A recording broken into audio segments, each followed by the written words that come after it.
February 28th, 1983. St. Louis, Missouri. The body of an African-American girl is found in the basement of an abandoned apartment building.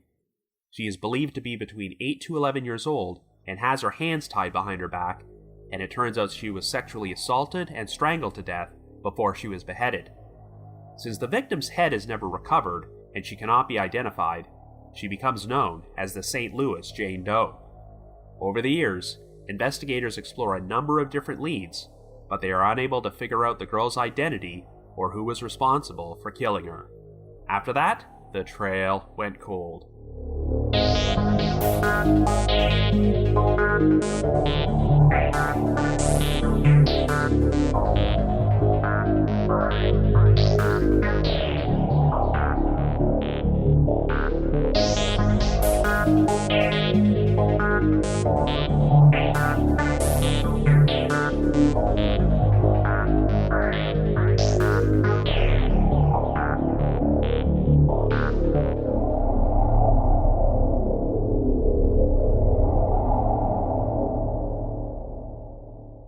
Hello everyone, and welcome to our latest episode of The Trail Went Cold.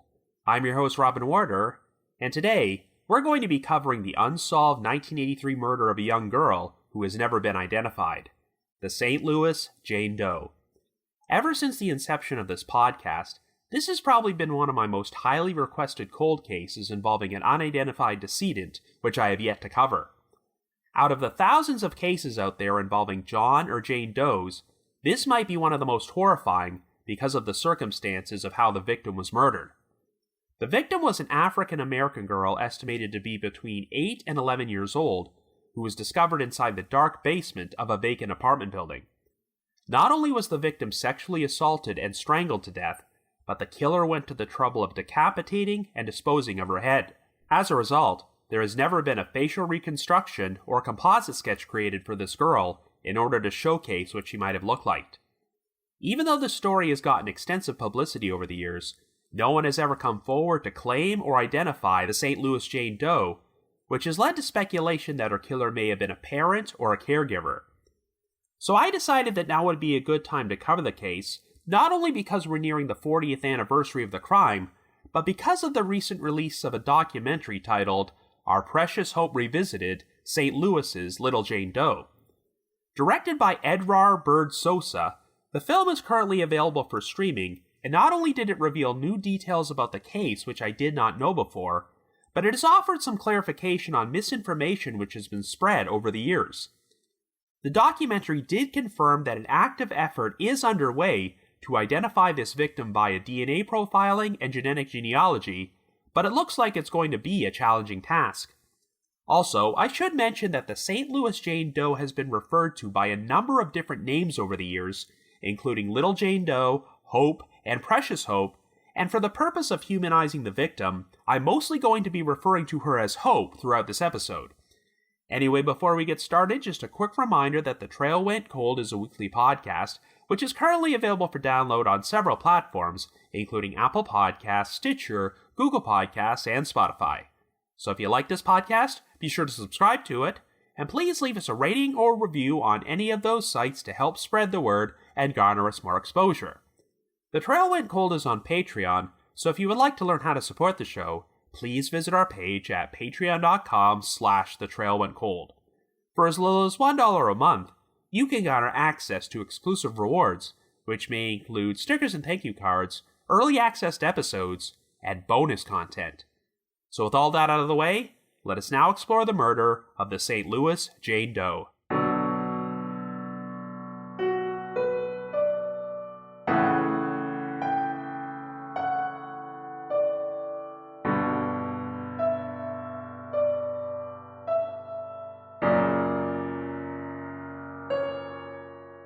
Our story begins in St. Louis, Missouri in 1983. At around noon on February the 28th, two young men in their late teens broke into a boarded-up, three-story Victorian apartment building located at 5635 Clemens Avenue, which had been vacant for just under 5 years. When they went into a dark furnace room in the basement and lit up a cigarette, the illumination from their lighter caused them to notice the body of a young African-American girl on the floor. Now, the official story which has been spread over the years is that these two teens broke into the building in order to search for a metal pipe to fix their broken down car. But according to the aforementioned Our Precious Hope Revisited documentary, this account is probably inaccurate, as neither of these teens owned a car, and they may have actually been looking for copper or scrap metal. One part of the story which often doesn't get shared is that these two teens lived nearby in the same neighborhood, and a barbecue was being held at one of the residences that day with friends and family. The teens did not immediately report their discovery to police, and actually went back to the barbecue and told some other kids there about what they found. This prompted the kids to head to the building and take a closer look at the girl's body, and that's when they discovered that she was missing her head. Even though some of these kids didn't want to get involved, at least one of them felt compelled to contact the St. Louis Metropolitan Police Department, aka the SLMPD. When the authorities arrived at the scene, they discovered that the victim was lying on her stomach with her hands bound behind her back with a red and white nylon rope. She was nude from the waist down, and the only item of clothing she was wearing was a yellow, long-sleeved V-neck sweater which appeared to be newly purchased. The sweater had blood on it, and the tag had also been removed. Since the area was rampant with drugs and prostitution at that time, the police were initially under the impression that the victim might be an adult sex worker. But when they turned the body over and noticed that she did not have developed breasts, they realized that she was a prepubescent girl. It was believed that she was between 8 to 11 years old, and even though her head was missing, the initial estimates of her height were between 4'10" and 5'4". The autopsy would reveal that the victim had been sexually assaulted, and her exact cause of death was strangulation. Her head had been removed with a large blade, possibly a serrated knife, and green paint was found on the cut marks on her neck. It was suspected that the killer had decapitated the girl at another location before placing her body in the basement, as there was very little blood found at the scene. In fact, there were little streaks of blood on the wall, which were likely left there when the perpetrator brushed the body against it while walking through the basement. Even though the police performed an extensive search for the girl's head, which included checking through the local sewer system, it was never recovered. When the Missouri Botanical Garden performed mold tests on the girl's abdomen and neck and thigh, they estimated that she was killed approximately 4 to 5 days before she was discovered. In spite of the brutal nature of her murder, there were no distinct marks or deformities on her body to indicate that she had suffered long-term abuse, and she also had 2 coats of crimson red nail polish on each of her fingers. A pubic hair belonging to a Caucasian male was found on the victim's right thigh, but it turned out that it did not contain enough useful DNA to have evidentiary value. Investigators have theorized that the hair may not have actually belonged to the killer, but rather one of the police officers at the scene, and it wound up on the girl's body via cross-contamination.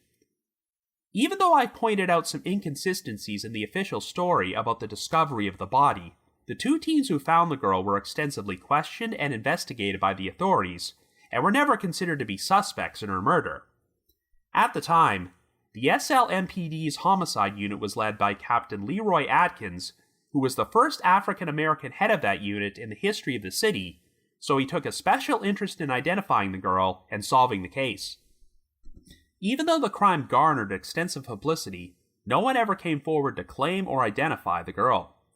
Over the course of the next several months, ads about her were run in every African-American newspaper and magazine in the country, such as the St. Louis American, as well as Ebony and Jet magazines.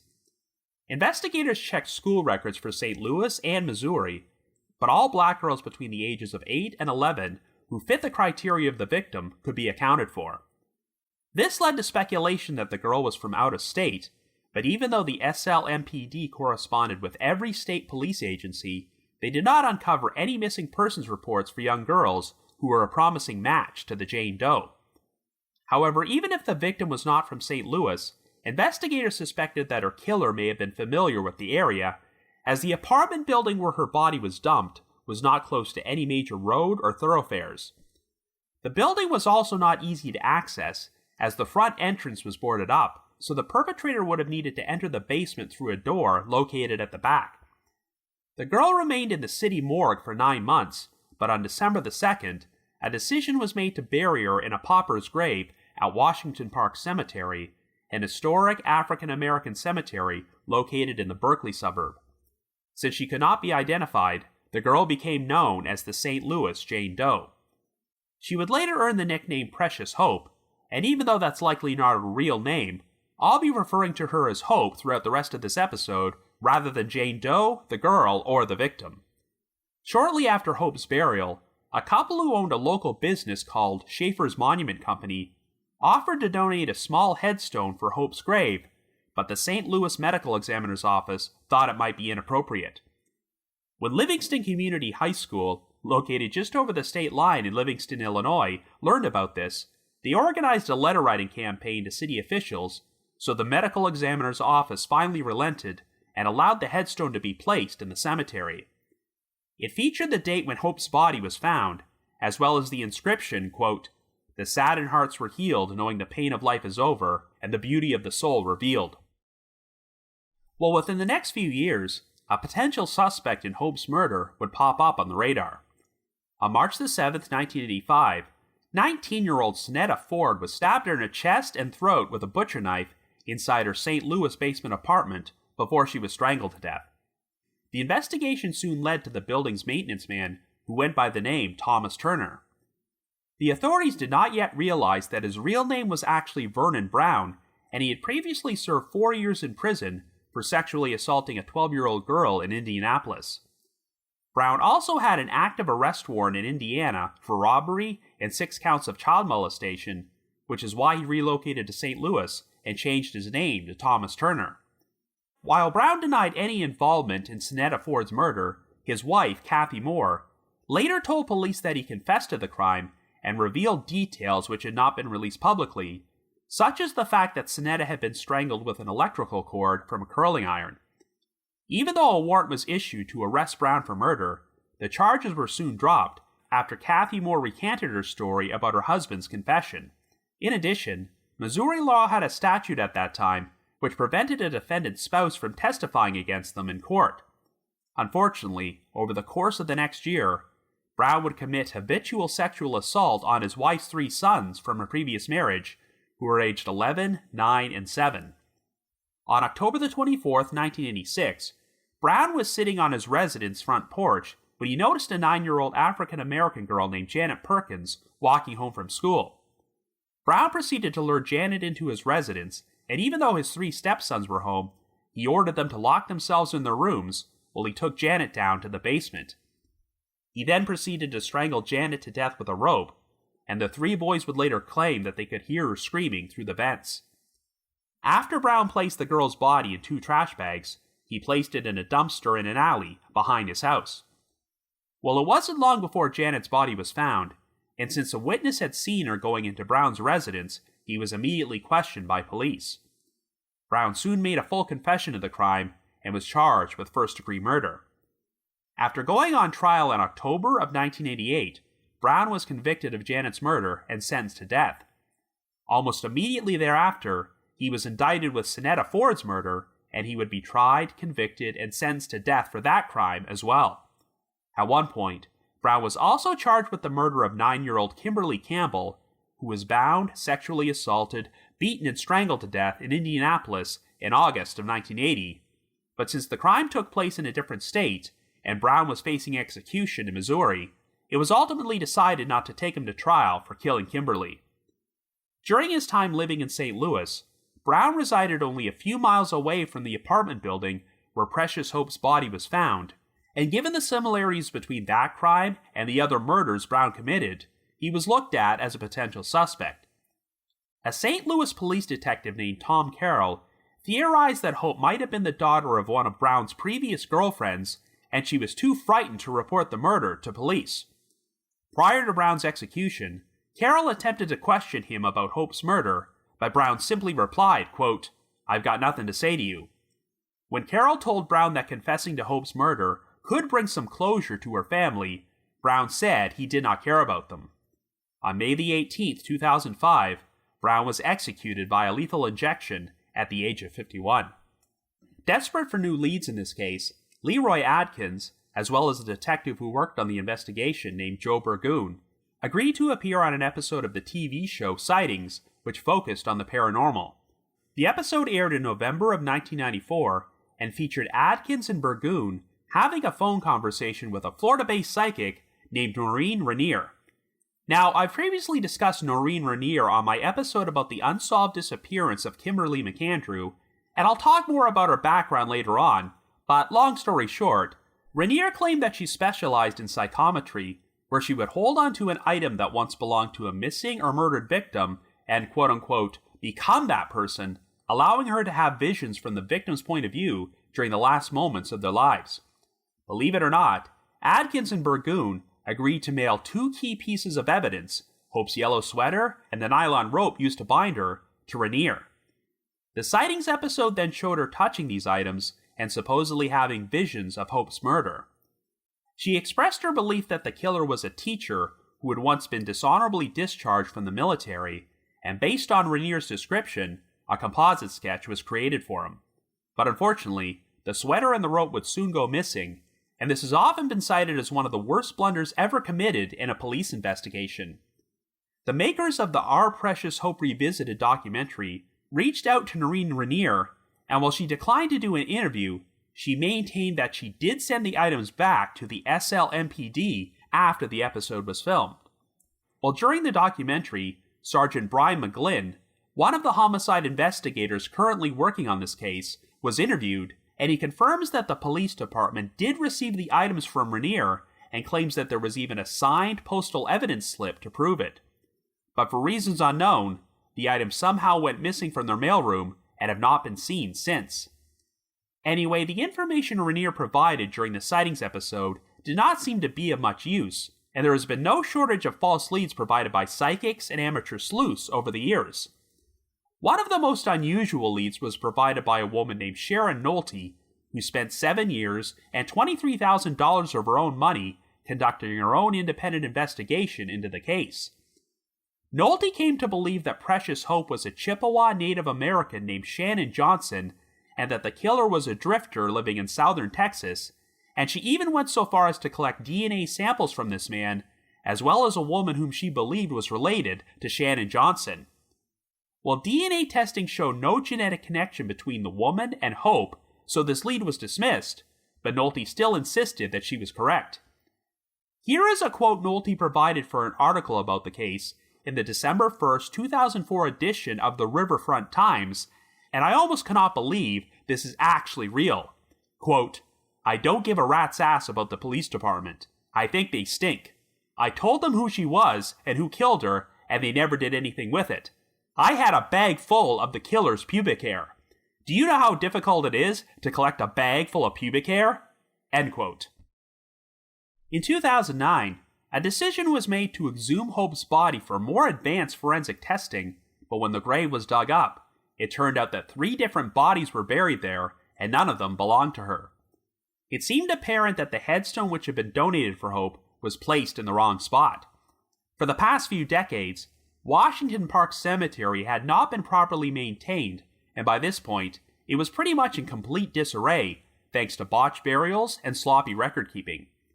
The St. Louis Medical Examiner's Office stated that no new exhumations would be authorized for Hope unless someone could determine the exact spot she was buried.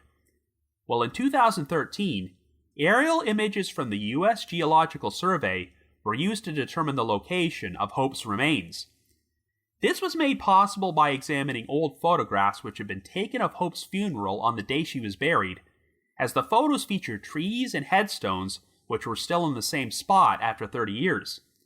Once Hope's burial location was pinpointed and a body was exhumed, the medical examiner was able to determine that it belonged to her since there was decapitation at the shoulder level. New DNA samples were extracted from Hope's remains, and samples of her bones were sent to the Smithsonian Institute, the National Center for Missing and Exploited Children, NamUs, and the University of North Texas for stable isotope analysis, which could possibly help determine where Hope had lived prior to her murder. Well, it seems like the different tests yielded different results, as one of them concluded that Hope may have lived in one of 10 southeastern states: Florida, Georgia, Alabama, Mississippi, Louisiana, Arkansas, Texas, Tennessee, North Carolina, or South Carolina. However, another test seemed to point towards Hope hailing from one of these Midwestern or Mid-Atlantic states: Pennsylvania, Ohio, Michigan, Minnesota, Wisconsin, Indiana, or West Virginia. Regardless, the one conclusion that all these tests seem to make is that Hope did not live in the St. Louis area and was unlikely to be from Missouri or Illinois.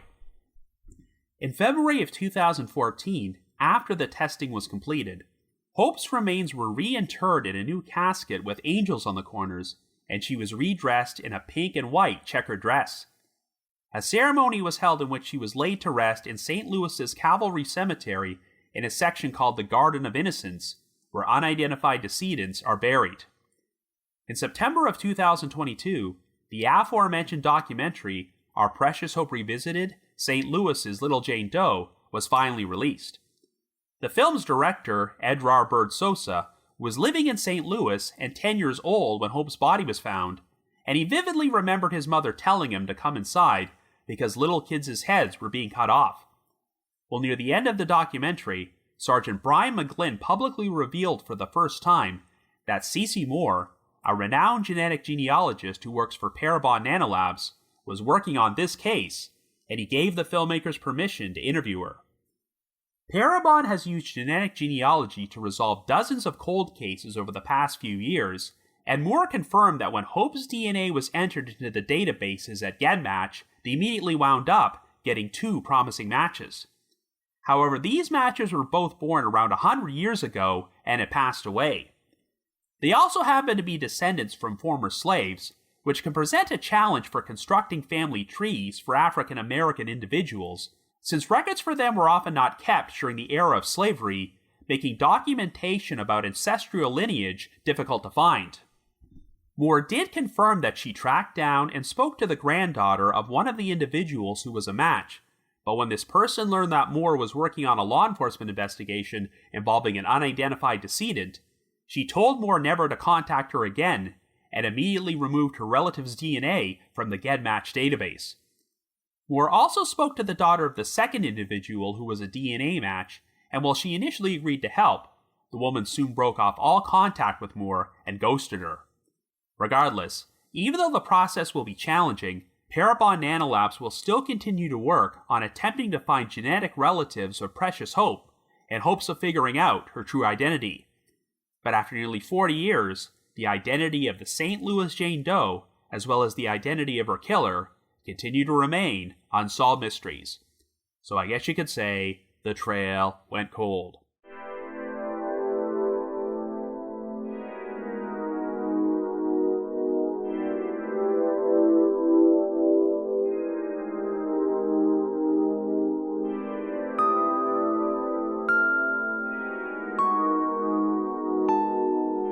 So getting back to the subject of DNA profiling and genetic genealogy, I'm sure you're well aware that this process has led to the resolution of a lot of unsolved cold cases and the identification of a few hundred John and Jane Does these past few years, thanks to the work of organizations such as the DNA Doe Project, Othram Incorporated, and Parabon Nanolabs. I've constantly seen people ask when one of these organizations are going to tackle the St. Louis Jane Doe, and it was not until the release of the Our Precious Hope Revisited documentary when it was officially confirmed that yes, Cece Moore is working on this case, so we know it's in good hands. We've seen identifications made in some pretty high-profile cases involving decedents, and I'd wager that Precious Hope is currently one of the most heavily discussed ones in which the victim has not yet gotten their name back. It's really not hard to imagine why the true crime community has such an attachment to this story, because it's one of the saddest and most horrific cold cases you'll ever hear about. At one point, the FBI referred to this crime as the quote-unquote only decapitation in the nation involving someone so young. It's hard enough to imagine someone being so sadistic to behead a little girl, but the fact that this has also prevented her from being identified these past 4 decades makes the whole story even more tragic. There's not only a vested interest in getting this child her name back, but also finding out the identity of the evil monster who did this and ensuring they face justice if they are still alive. I've already mentioned that this has always been one of my more highly requested cases, and my main reason for finally tackling it now was the release of the documentary. But another motivating factor which compelled me to explore this case was the recent identification of what was arguably the most famous child decedent of all time, the boy in the box. As you probably know, the boy in the box was a child who was found murdered in Philadelphia in February of 1957, and he could not be identified for over 65 years, but last month, it was publicly announced that genetic genealogy had helped identify him as Joseph Augustus Sorelli, who was 4 years old at the time of his death. At this particular point, the authorities appear to know who Joseph's biological family was, but they're still putting the pieces of the puzzle together to try and figure out the circumstances of his murder. For decades, it was theorized that Joseph was killed by a parent or a caregiver, as that seemed to be the only explanation for why he was never reported missing and no one came forward to claim him. But that doesn't necessarily mean that Joseph's biological relatives were responsible for his death. As hypothetical examples of alternate scenarios, Joseph could have been conceived during an extramarital affair or adopted out or given away following his birth, and the same type of situation could have very well happened with Precious Hope. Right from the outset, it was suspected that Hope had been murdered by a family member or caregiver rather than some random killer. It seems likely that the perpetrator went to the trouble of removing her head to prevent identification via dental records, though they obviously wouldn't have been thinking of DNA or genetic genealogy back in 1983. Of course, the key difference between this case and the boy in the box is that his photograph was circulated everywhere, whereas law enforcement didn't have that option with Hope. In the majority of cases involving deceased children who cannot be identified, facial reconstruction is used to create a composite sketch of what the victim may have looked like, but you're not going to find that on Hope's profile pages at websites such as the Doe Network or the National Center for Missing and Exploited Children. Instead, all they showcase are photographs of Hope's yellow sweater, as well as the red and white nylon rope which was used to bind her. And the situation is all the more sad when you know that those items have since gone missing. In the documentary, the police did confirm that they were working with Parabon Nanolabs in hopes of using DNA phenotyping to create an image of what Hope might have looked like, but apparently they cannot guarantee that this process will create reliable composites for victims under the age of 14. I know that investigators cross-checked Hope with a number of missing children's reports involving African American girls, and one of the most promising candidates was a 12-year-old girl named Sharon Cole, who vanished outside her family's residence in Manhattan. Not only did Sharon go missing on February the 25th, 1983, 3 days before Hope's body was found, but she was last seen wearing a gold sweater. However, if you search online, Sharon is on a list of missing children who have been ruled out as being Hope, so I'm assuming they did a DNA comparison. I know I just mentioned that the FBI once considered the decapitation of such a young victim to be unprecedented, but another crime of this nature would take place 18 years later. On April the 28th, 2001, the decapitated nude body of an African American girl was discovered in a wooded area near a park in Kansas City, Missouri, and 3 days later, her head was found nearby, wrapped in a trash bag. Since she could not be identified, she was given the nickname Precious Doe, and of course, given the similarities between the two crimes, and the fact that they both took place in Missouri, there was speculation that there might be a connection to Precious Hope's murder. Well, 4 years later, Precious Doe was positively identified as 4-year-old Erica Green, and her mother, Michelle Johnson, and stepfather, Harrell Johnson, were subsequently charged and convicted of her murder. After severely beating Erica, Harrell used a pair of hedge clippers to sever her head from her body, and Michelle helped cover up the crime, as she removed Erica's body from the residence in a stroller to give off the impression that she was sleeping. The Johnsons were ruled out as having any involvement in Hope's murder, but the whole case demonstrated that people are capable of doing unimaginable things to their own children. It's possible that a similar situation occurred with Hope, as she may have been murdered by an abusive stepfather or her mother's boyfriend, and her mother agreed to help cover the whole thing up, which is why she was never reported missing. This is a scenario which was presented when Vernon Brown became a potential suspect, but we'll talk more about him later. A few years ago, stable isotope analysis was performed on Hope's bones in an attempt to figure out where she was from, and while no less than 17 states were listed as potential candidates, the one consistent conclusion from these tests is that she likely did not hail from St. Louis or the state of Missouri. If Hope was not from the area, this would definitely go a long way towards explaining why no one was able to figure out her identity.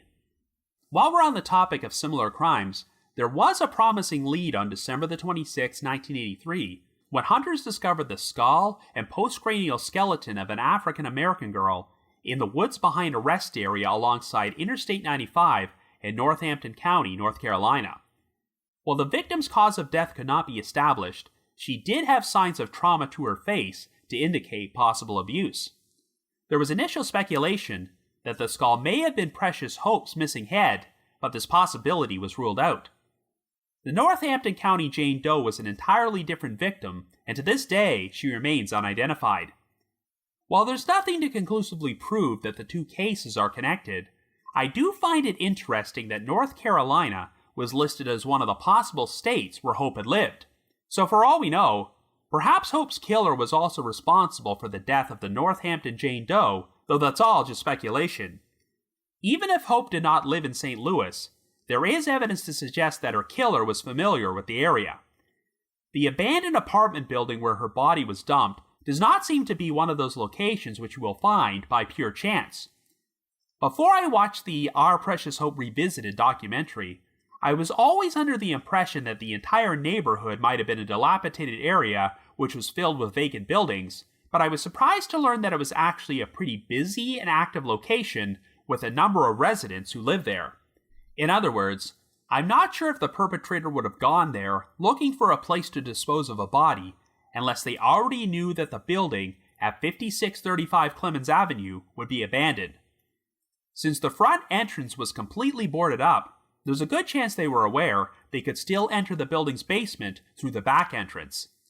Given how dark this basement was, they probably figured it would be a long time before Hope's body would be found, if it was even found at all, and it may have just been pure luck that two teens decided to break into that basement and light up a cigarette only a few days after Hope was left there.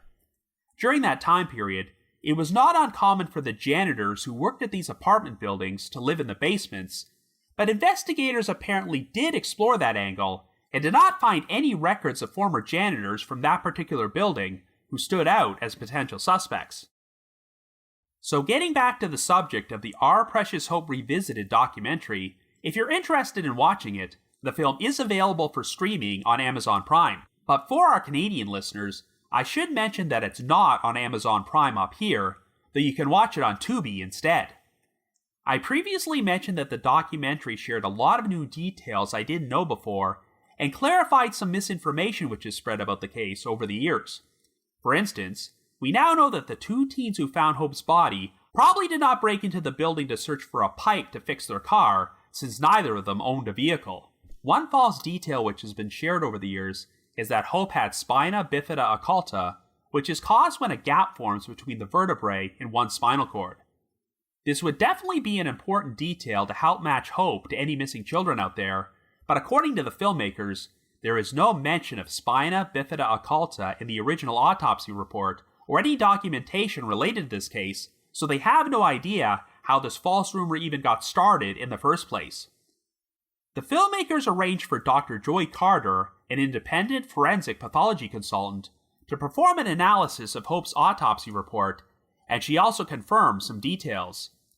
It was obviously difficult to estimate Hope's exact height since her head was missing, but she's always been listed as being between approximately 4'10" and 5'4". 5'4" seems pretty tall for a girl believed to be between 8 and 11 years old, but Dr. Carter pointed out that it wasn't clear if Hope's height was measured from her heels or her toes. Measuring from the heel is generally considered to be the most accurate method, and if it had been done this way, Hope's maximum height would have been listed as 5 feet rather than 5'4", which would have been an average height for someone her age.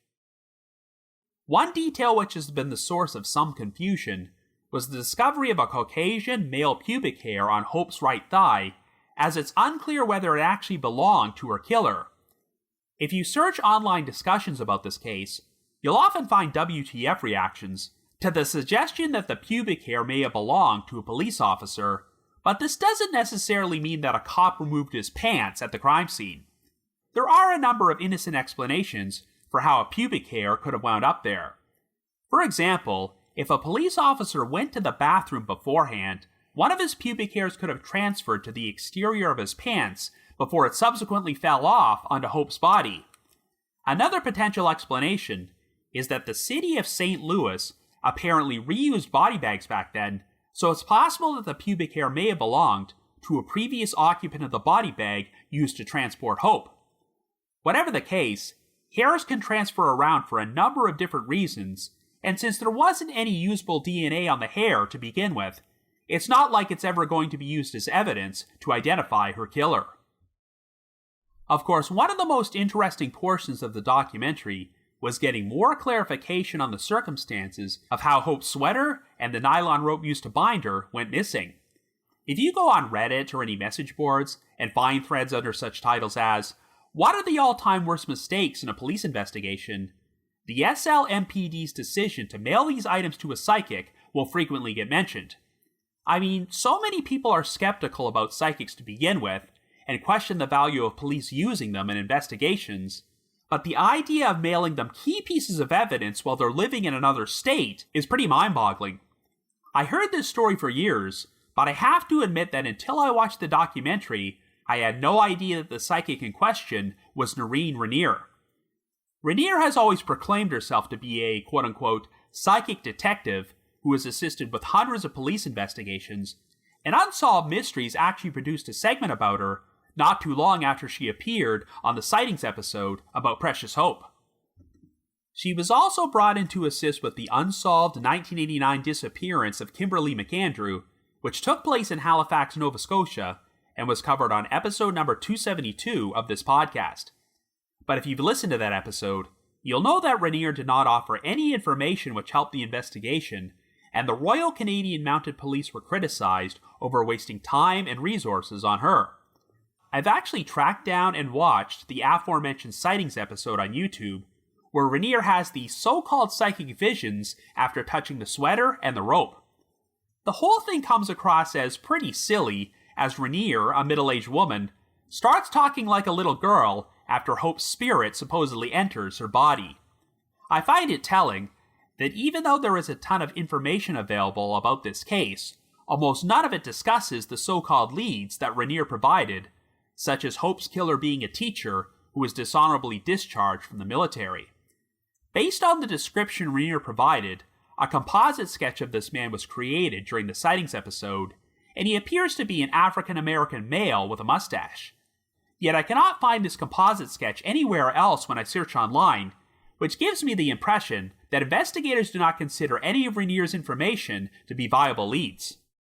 But no matter what you think of Rainier, if the documentary is accurate, then it is not her fault that the sweater and rope went missing, as the SLMPD apparently lost the items after she returned them.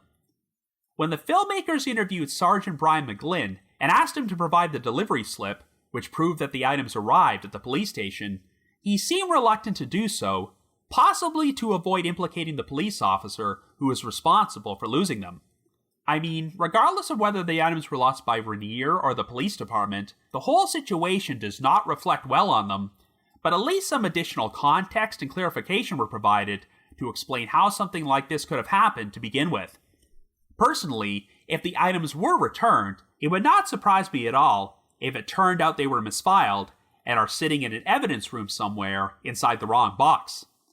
I don't get the impression that any traces of the killer's DNA were found on the evidence, but these items went missing in 1994, and forensics have advanced so much since then, so it's possible that new DNA testing could turn up something if the sweater and the rope are ever found for testing. So one curious detail about the sweater is that it appeared to be brand new and had its tag removed.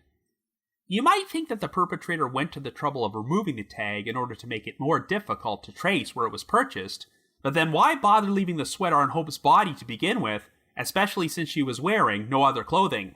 During the filming of the documentary, the director managed to find a sweater that was pretty much identical to the one that Hope was wearing, and confirmed that it was being sold in stores in St. Louis back in 1983. Of course, that doesn't prove the sweater was originally purchased in St. Louis, but shows it was a possibility. In spite of the brutal nature of Hope's murder, and the fact that she was sexually assaulted, she appeared to have been fairly well cared for prior to her death, and there were no signs that she was the victim of long-term abuse.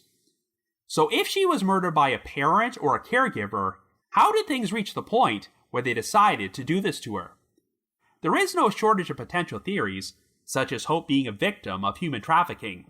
If she was given away or sold by her family to the person who eventually killed her, that would explain why no one has ever come forward to identify her.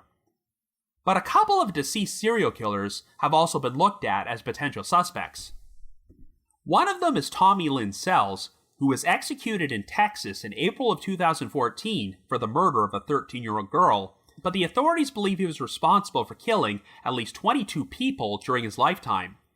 Sells committed murders in a number of different states, and while he was never officially charged with this crime, he was suspected of being responsible for the murders of a woman named Colleen Gill and her 4-year-old daughter Tiffany, who were both beaten to death with a blunt object inside their home in St. Louis on July the 31st, 1983. While the Gill residence was only a few blocks away from the apartment building where Hope's body was found, and given the time frame, investigators looked at Sells as a potential suspect in her murder as well.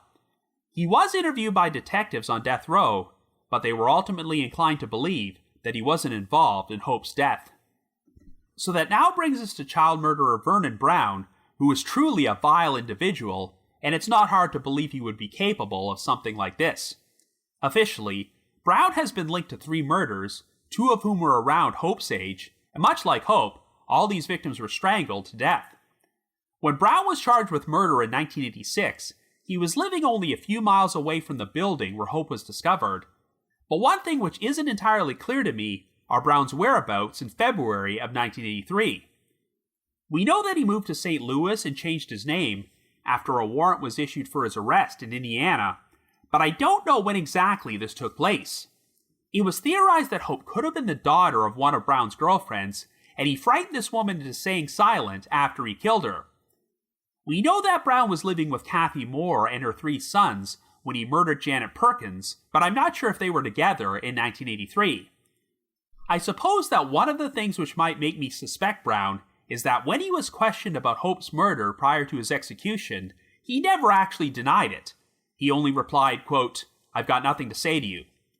But even when they've reached the point where they have nothing left to lose, it is par for the course for condemned murderers to be untruthful about their involvement or non-involvement in other unsolved crimes, because they still love to keep using the opportunity to toy with people. I certainly would like to believe that Brown was Hope's killer, because justice was ultimately served with him, and he is no longer around to harm anyone else. However, I should note that the Our Precious Hope Revisited documentary does not make any mention of Vernon Brown at all, which makes me wonder if investigators no longer consider him to be a promising suspect, or if he's been ruled out altogether. One reason I'm inclined to believe that Brown is not the perpetrator is because of the circumstances of how he murdered Janet Perkins. He really did not make much effort to conceal that crime at all, as he simply placed her body in 2 trash bags and tossed her into a dumpster in the alley behind his residence, so it really didn't take much for police to solve the case and make an arrest after she was found. Compare that to the circumstances of how Hope was murdered, as the killer went to the trouble of removing her head to prevent identification and carrying her body into the basement of an abandoned building. I just can't reconcile Brown going to the trouble of doing all that and then being so lazy with covering up the murder of another girl 3 years later. So unless conclusive evidence ever surfaces to link Brown to Hope's case, I am inclined to believe he was not her killer. But of course, figuring out who murdered Hope will probably depend on identifying her, so it was good to learn that C.C. Moore and Parabon Nanolabs are currently working on this. As you recall, a genetic match was found between Hope and the DNA for 2 individuals who were born around 100 years ago, and when Moore attempted to contact the granddaughter of one of these people, she refused to cooperate and pulled her relative's DNA from the GetMatch database. On the surface, this might look incredibly suspicious, as if this woman knows exactly what happened to Precious Hope and does not want their family's dark secret coming out. But that isn't necessarily the case, as you have to remember that most people out there are not true crime fanatics like us. They do not have a devout interest in cold cases and seeing how genetic genealogy is used to solve them. Just imagine that you don't follow this stuff, and then suddenly get a phone call informing you that law enforcement is hoping to use your relative's DNA to help assist them with a cold case investigation. You can understand why some people might be taken aback by that, particularly if they already have a distrust of law enforcement. So even if this woman had no knowledge at all of Precious Hope, she may have become paranoid over the idea of her relative's DNA being so accessible. For all we know, the person who was a genetic match to Hope may have been some very distant relatives who never even knew of her existence. So trying to put the pieces of the puzzle together to figure out Hope's identity might be a long and arduous process.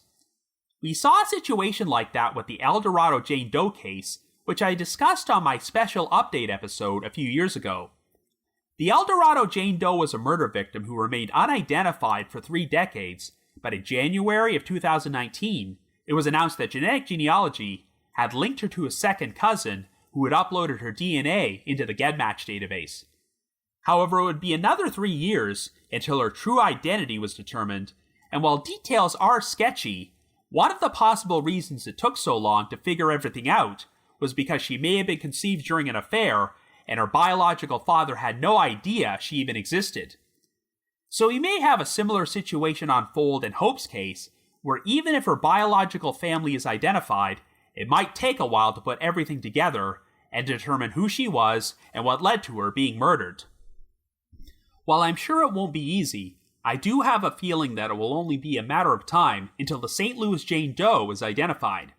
Given that nearly 40 years have passed, it's possible that the person who is responsible for murdering her is now deceased and will never face justice, but at the very least, this poor girl can finally get her name back. This is a case which has made a vivid impression on everyone who has heard about it, and while it's undeniable that the St. Louis Metropolitan Police Department made some serious mistakes during their investigation, I don't doubt that everyone who worked on this case was genuinely passionate about solving it. Some of the former detectives who have since retired or passed away said that they were always haunted by the fact that they could never close the books on this one. But like I mentioned earlier on in this episode, if Joseph Augustus Zarelli, a boy who was murdered all the way back in 1957, can be identified, there's always hope for this girl. Hell, that's why they nicknamed her Precious Hope to begin with, but it will be nice when we can start referring to her by her real name. So if you happen to have any information about the identity of the St. Louis Jane Doe or the circumstances of her murder, please contact the St. Louis Metropolitan Police Department at 314-231-1212. That's 314-231-1212. But if you just have your own thoughts about what happened, feel free to leave me a comment or send me an email to robin.warder@icloud.com. That's robin.warder@icloud.com. Another reminder that The Trail Went Cold is on Patreon, so please visit patreon.com/thetrailwentcold to learn how you can support our podcast and become eligible for some pretty neat rewards. This past month, we released a holiday-themed bonus episode about the disappearance of 5-year-old Melissa Brannon, who once vanished from a Christmas party, and even though a suspect was charged and convicted of her abduction, he has never been charged with her murder, and she is still missing to this day. I've also dropped an exclusive bonus episode from my spin-off podcast, The Path Went Chilly, in which myself and my 2 co-hosts, Jules and Ashley, discuss an unusual case from Great Britain, the unexplained 2014 death of Alan Geel. And for our patrons in Tier 3, I've recorded another new audio commentary track, which can be played over a classic episode of Unsolved Mysteries. I'd also like to give a shout out to our most recent listeners who have signed up with us on Patreon this week, and they are Gavin R. and Helen S. Thank you all so much for your support. I also just wanted to mention that The Trail Went Cold will be in attendance at 2 separate CrimeCon events that are taking place in 2023. The first one is CrimeCon UK, which is returning to London, and will be held at the Tower Bridge Leonardo Royal Hotel and Spa on June the 10th and 11th. And 2 months after that, I'll be attending the regular CrimeCon event, which will be held from September the 22nd to the 24th at the World Center Marriott in Orlando, Florida. Our podcast has a specialized promo code, which can be used to get a special 10% discount on tickets, and this time around, the same code is valid for both events. So in order to purchase tickets and get a 10% discount, you can either visit crimecon.co.uk or crimecon.com and use the special promo code COLD23. That's Cold 23. Oh, and I also wanted to announce that The Trail Went Cold has signed up for this year's True Crime Podcast Festival, which has taken place from August the 25th to the 27th at the Doubletree by Hilton Hotel in Austin, Texas. For more information, please visit their website at truecrimepodcastfestival.com. I just wanted to give another shout out to my supporters at the Unsolved Mysteries message board at the Sitcoms Online forum and the Unresolved Mysteries subreddit. I need to provide a big thanks to McGill Foote, who edits and assembles this podcast together for me, and Vince Nitro, who composes the eerie music you hear on every episode. If you haven't already, you can like us on Facebook, follow us on Twitter, or leave us a rating or review on Apple Podcasts, Stitcher, Google Podcasts, or Spotify. So have yourselves a good week, and join us next Wednesday for another brand new episode of The Trail Went Cold.